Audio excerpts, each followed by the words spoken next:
Let's quickfire this Forbidden Door predictions, including the pre-show, because it's a massive pre-show. I don't know why some of these cards are on the pre-show. So, let's get into it. Athena versus Billie Starkz in the Owen Hart Cup tournament first round. Athena's going to win. She should definitely get to the final because I need to showcase Ring of Honor with her as champion.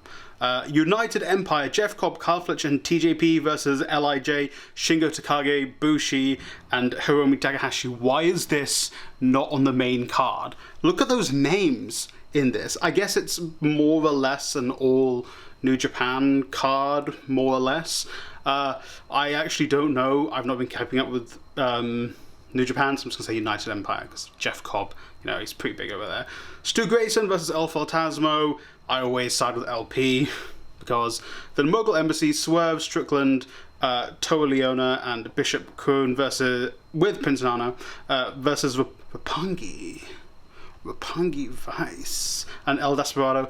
I don't know why Swerve isn't on the main card.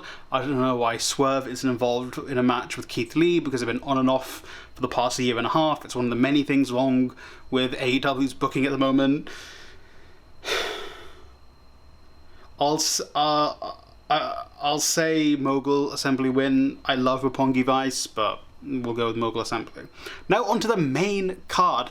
I don't know if this card is in order of what's going to be the main event. I think it might be in order of how it was announced. So let's see. Kenny Omega versus Will Ospreay. It's the second match for the IWGP United States Heavyweight Championship. I'm thinking they're going to do a best out of three, so I think Will win this one in what's going to be an absolutely stellar match, I think.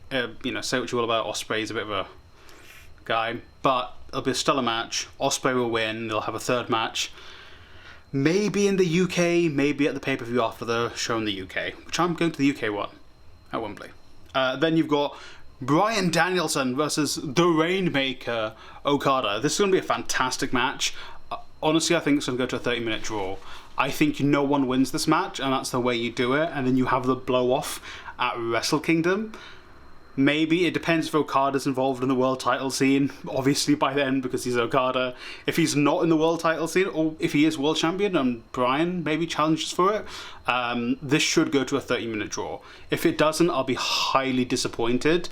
The only way I would see it not going to a 30-minute draw is if Blackpool Combat Club cost Okada the match. But I think it's going to a draw. Then you have Sanada versus Jack Perry. I don't know who decided to put Jack Perry in this match. Sanada should be facing the people at the very top of AEW. I get it, Jack Perry was in the Fatal 4-Way match for the world title, but let's be honest, he was the weakest link in those. If you put Darby or Sammy against Sanada, you know, you got a little bit more of, okay, yeah, I get that, but really? The IWGP champion is facing Jungle Boy? Sanada should beat him in 3 minutes. Or have Hook face Sanada. Yeah, it's still the same thing, where it's not someone at the very top of AEW, but, you know, it'll be Hook's first loss, and Hook's first loss to IWGP champion means a lot more than Jungle Boy getting buried by Sanada, because he should be getting buried by Sanada. That one really pissed me off. It's got to be a mid-card match as well. Up next, we've got MJF versus Hiroshi Tanahashi. This is how they're listed on Wikipedia. MJF's going to win. He'll probably cheat to beat Tanahashi, which is weird. It's kind of weird to see Tanahashi like losing matches like this.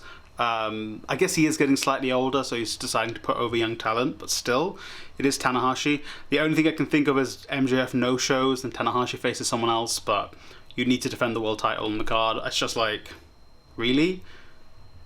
It's like, it's kind of like weird to see how Tanahashi's going to lose this match, but he probably will. The Suzuki Gods, which is amazing because I love Minoru Suzuki. He is one of my favourite wrestlers of all time. So Chris Jericho, Sammy Guevara and Suzuki versus the team of Sting. AEW wins again. Darby Allin and my favourite wrestler in New Japan, Tetsuya Naito. I'm so happy they went for Naito instead of Goldberg. They announced, I believe, in Collision last night. Thank God it's Naito and not Goldberg, who I thought was going to do it. I guess it makes sense to kind of announce it beforehand instead of having it be a surprise. To be honest, Naito being on the card has sold me on watching the pay-per-view tonight. I'm going to be screwed for work tomorrow, but Naito being on the pay-per-view has sold it for me, so I kind of get why they announced it beforehand. Next is a 10-man tag match, which is... It's weird seeing so many high-profile names in this one match, but I guess you're trying to get as many people on the card as possible. So you got Blackpool Combat Club, so Jan Moxley, Wheeler Yuta, and Claudio, with Takeshita and Shota Umino,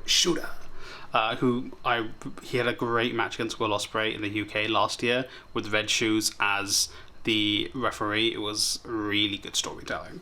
Against the Elite of Hangman Adam Page, the Jackson Brothers, Eddie Kingston, and Ishii. I think Ishii's in the match to eat the loss. It's either Ishii or Shota are in the match to eat the loss for either team. I don't know who's going to win this match.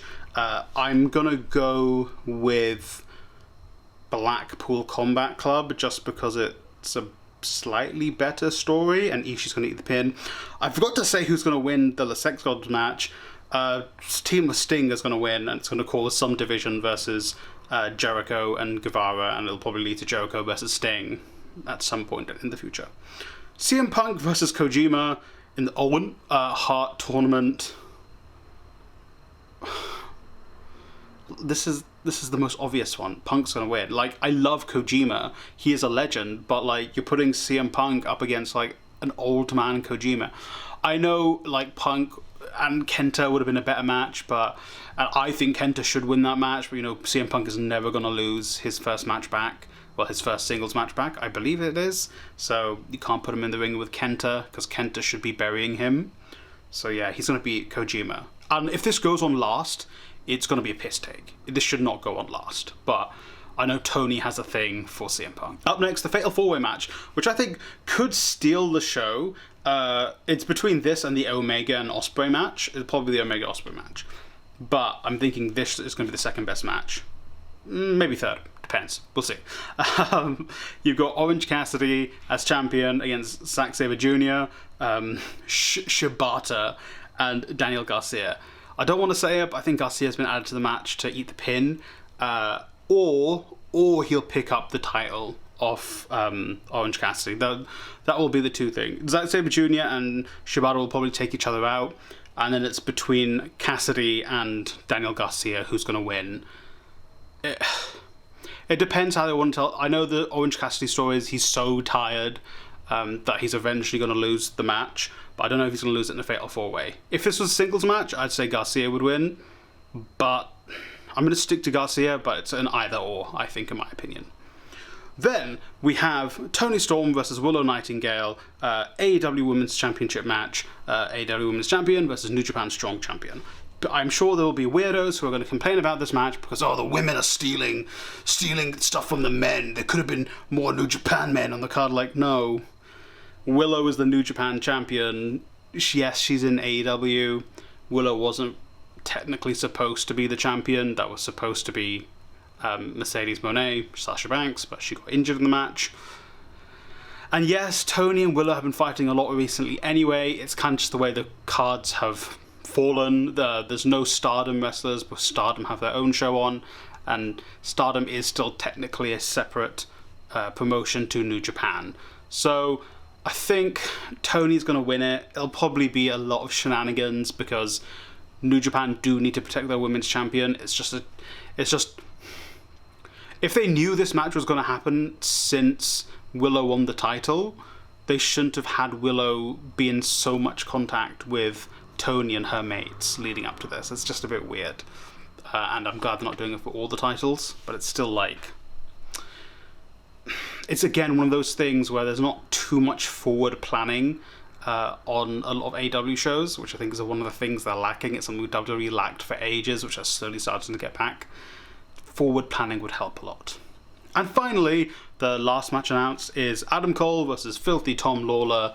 Adam Cole is going to win just because you need Adam Cole to start building wins. So then I think inevitably he's going to be the next person to win the AEW Championship.